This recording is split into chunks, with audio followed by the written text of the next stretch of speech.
Hello friends, welcome to AB Maths classes. Today we will start our topic equivalent fraction class 6 chapter 7 fractions. देखिए इससे पहले के सभी topics हम previous videos में कर चुके हैं। अगर आपको वो देखने हैं तो हमारे प्रीवियस वीडियोस में जा सकते हैं। Now what are equivalent fraction. देखिए इक्विवेलेंट फ्रैक्शन क्या होते हैं। सी, ये हमारे पास एक पूरा चौक है। मान लीजिए ये पूरी क्वांटिटी 1 है। नाउ हमने इसके 2 इक्वल पार्ट्स किए तो ये इसका फ्रैक्शन कितना हो गया शेडेड पार्ट का 1/4। अब मैंने इसके 4 पार्ट कर दिए तो देखिए इसका फ्रैक्शन कितना हुआ 2/4। अगर मैंने इसके 8 इक्वल पार्ट्स कर दिए तो इसका फ्रैक्शन क्या हुआ 1 2 3 4 4/8 कि हमने 8 इक्वल पार्ट्स किए और 4/8। तो देखिए ये तीनों पोर्शन सेम है तो 1/2 2/4 4/8। तो ये हमारे क्या है इक्विवेलेंट फ्रैक्शन। इसी तरीके से देखिए ये 3 पिज्ज़ा हैं हमारे, इसके हमने 2 इक्वल पार्ट्स किए तो ये हो गया 1/2। यहाँ पे हमने 4 इक्वल पार्ट्स किए, 2 आर शेडेड तो शेडेड का हमारा क्या आ जाएगा 2/4 फ्रैक्शन। यहाँ हमने इसके 8 पार्ट्स किए तो शेडेड का फ्रैक्शन कितना आ जाएगा 4/8। तो दिखने में तो तीनों ही हाफ है, सेम है। तो 1/2 2/4 और 4/8 क्या है इक्विवेलेंट फ्रैक्शन। और हम इसे 1/2 को दोनों को 2 से मल्टीप्लाई करें तो हमारा ये आ जाएगा। तो देखिए ये इसका मल्टीपल ही है, एक तरीके से 4 से मल्टीप्लाई करूँ तो 4/8 आ जाएगा। ऐसे ही न्यूमरेटर और डिनोमिनेटर को अगर मैं 6 से मल्टीप्लाई कर दूंगी तो 6/12 ये भी इसका इक्विवेलेंट फ्रैक्शन आ जाएगा। तो फ्रैक्शन के जो मल्टीपल्स होते हैं वो भी इक्विवेलेंट फ्रैक्शन होते हैं अगर हम न्यूमरेटर और डिनोमिनेटर को दोनों को किसी नंबर से डिवाइड कर दें। तो देखिए नीचे हमें एक क्वेश्चन दिया गया है, अकॉर्डिंग टू ग्राफ हम करेंगे। फर्स्ट देखिए, are the length 1/2 and 3/6 equal. तो देखिए 1/2 हमारी लेंथ कितनी है, इतनी है यहाँ तक, और 3/6 हमारी कहाँ तक है, यहीं तक है। तो देखिए अगर मैं यहाँ पेन रख दूँ तो 1/2 और 3/6 सेम लेंथ है तो यस दे आर इक्वल। अब रीज़न भी देना है। तो देखिए अगर मैं 3/6 को 3 की टेबल से डिवाइड करूँ, कट करूँ तो 3 1 3 3 2 6, सिंपलेस्ट फॉर्म में लिखूँ तो क्या लिखा जाएगा 1/2। तो ये दोनों लेंथ इक्वल है। Are 2/3 and 4/6 equivalent fraction why. तो देखिए 2/3 यहाँ तक है, 4/6 भी यहीं तक है, तो दोनों क्या हो गए इक्विवेलेंट फ्रैक्शन। और देखिए इसमें क्या होगा, इसमें भी अगर मैं 2/3 को ऊपर और नीचे दोनों को 2 से मल्टीप्लाई कर दूँ तो 2 2 ज़ा 4 3 2 ज़ा 6, दोनों 2/3 के मल्टीपल है तो ये भी इक्विवेलेंट फ्रैक्शन है। How many pieces of length 1/6 will make length of 1/2। तो देखिए 1/2 इतना 1/2 है, 1/6 के हमें कितने पीसेस चाहिएंगे 1/2 तक पहुंचने के लिए। तो देखिए 1 2 3 पीसेस चाहिएंगे हमें। यहीं पे हमें दिख रहा है क्लियरली नीचे 1 2 3 पीसेस मिलके 3/6 तक गए और वो 1/2 के इक्वल हो गया। Question number 4 is how many pieces of length 1/6 will make a length of 1/3। कितने 1/6 मिलके 1/3 बनाएंगे। तो देखिए 1/3 यहाँ तक है और 1/6 के हमें हमारे कितने पीसेस लगे 1 2, तो कितने पीसेस लगे 2 पीसेस। ये सब हम अपनी इस पिक्चर से ही डायरेक्टली क्लैरिफाई कर सकते हैं। Now look at the figure it out questions of page number 165।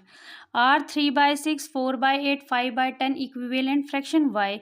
अब देखिए 3/6 हमारा कहाँ तक है, यहाँ तक, तो हम यहाँ अपना पेन लगा लेते हैं। तो देखिए 3/6 4/8 5/10 जस्ट सभी एक लाइन में है तो ये सब क्या है equivalent fraction Y.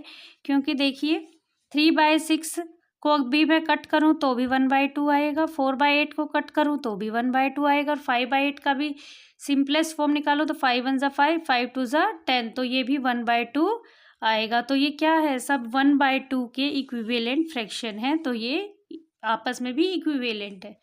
Right the equivalent fraction of 2/6। 2/6 के इक्विवेलेंट फ्रैक्शन निकालने तो देखिए सबसे पहले 2/6 को ऊपर और नीचे दोनों तरफ 2 से मल्टीप्लाई कर देंगे। 2 2 ज़ा 4, 6 2 ज़ा 12, तो ये क्या हो गए इसके इक्विवेलेंट फ्रैक्शन। और 3 से मल्टीप्लाई कर दूँ तो 2 3 ज़ा 6, 6 3 ज़ा 18। और अगर हमें ऊपर वाली पिक्चर से बताना हो तो देखिए 2/6 कहाँ है मेरा, मेरा 2/6 यहाँ है। मैं यहाँ पर अपना स्केल रखूँगी और देखिए तो जो इस लेंथ में जो जितने भी हैं सब इसके इक्विवेलेंट 1/3, 2/6, 3/9, तीनों क्या हैं, इक्विवेलेंट फ्रैक्शन। आप चाहें तो इस तरीके से भी लिख सकते हैं, बाय पिक्चर भी लिख सकते हैं। तो देखिए 4/6 के इक्विवेलेंट फ्रैक्शन हमें निकालने हैं। तो देखिए सबसे पहले मैं 2 से डिवाइड कर दूंगी ऊपर नीचे, तो 2/3 आ जाएगा। और फिर मैं इसे 2 से मल्टीप्लाई कर दूँ, 4 2 ज़ा 8, 6 2 ज़ा 12, 4 3 ज़ा 12, 6 3 ज़ा 18। फिर मैं 4 से मल्टीप्लाई कर दूँ, 4 4 ज़ा 16, 6 4 ज़ा 24। फिर 5 से करें तो 4 5 ज़ा 20, 6 5 ज़ा 30। इस तरीके से हम मल्टीप्लाई कर करके इनफाइनाइट इक्विवेलेंट फ्रैक्शंस लिख सकते हैं। Now, taking the topic understanding equivalent fraction using equal shares. Now, figure it out, page number 166. 3 rotis are shared equally by 4 children. 3 rotis हमें 4 children में share करनी है. How the division in the picture and write a fraction of each child get. हमें बताना है कि हर बच्चे को कितनी रोटी मिलेगी. Write corresponding division facts and addition facts and multiplication fact. हमें इसे addition, multiplication और division fact सभी से दिखाना है. तो देखिए ये 4 फ्रेंड्स हैं.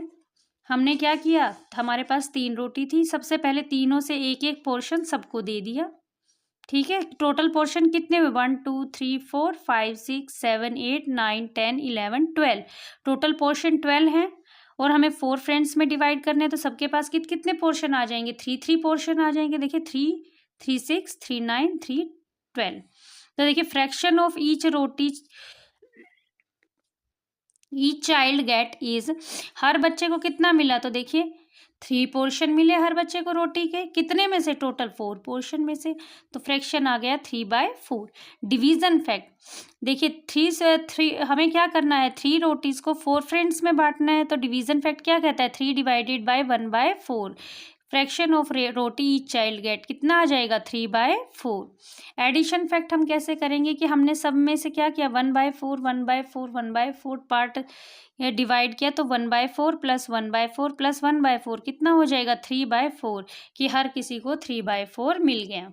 मल्टीप्लिकेशन फैक्ट क्या कहता है कि सबको 1/4 पार्ट मिले रोटी का, तो कितने पार्ट मिले, 3 पार्ट। तो 3 into 1/4 is equal to 3/4। 3/4 part सभी को मिलेंगे। तो देखिए सेकंड क्वेश्चन देखिए, draw a picture to show that how much each child get when 2 rotis are shared equally by 4 children. अब 2 रोटी को 4 बच्चों में बांटना है, तो देखिए आधी आधी हो जाएगी चारों में, एक रोटी का आधा आधा, दूसरी रोटी का भी आधा आधा। तो फ्रैक्शन कितना आ जाएगा, 1/2। Also write the corresponding division. अब हमें इसके भी division fact, addition fact, multiplication fact, सारे फैक्ट्स लिखकर दिखानी है। तो देखिए कैसे करेंगे। तो देखिए यहाँ पर मैंने आपको किया हुआ है कि चारों बच्चों को क्या मिल जाएगी, आधी आधी रोटी मिल जाएगी। तो फ्रैक्शन क्या हो जाएगा, 1/2। डिवीजन फैक्ट क्या कहता है, 2 रोटी को बांटना है 4 बच्चों में, तो कितना आ जाएगा पोर्शन सबके पास, 1/2। मल्टीप्लिकेशन फैक्ट क्या कहता है कि हमने चारों बच्चों को कितनी रोटी दी, 1/2 रोटी दी। तो टोटल रोटीज कितनी हो गई हमारी, 2 रोटीज। ऐसी 2 रोटीज को 4 बच्चों में एडिशन फैक्ट से डिवाइड करो, तो half plus half plus half plus half कितना आ जाएगा, 2 रोटीज। नेक्स्ट देखिए, Anil was in a group where 2 cakes were divided equally among 5 children. जहाँ क्या करा जाता है, 2 केक को 5 बच्चों में इक्वली डिवाइड किया जाता है। How much cake will Anil get, Anil को कितना केक मिलेगा। ऑब्वियसली टोटल पार्ट कितने हैं के, टोटल चिल्ड्रन 5 हैं और हर बच्चे को कितने केक मिलेंगे, 2 केक के पीस मिलेंगे। तो टोटल केक कितने हो गए, 2/5। क्या फ्रैक्शन हो जाएगा, 2/5। आज की वीडियो में बस इतना ही। नेक्स्ट वीडियो में हम आगे के फिगर इट आउट करेंगे। तब तक के लिए हमारे चैनल के साथ बने रहिए।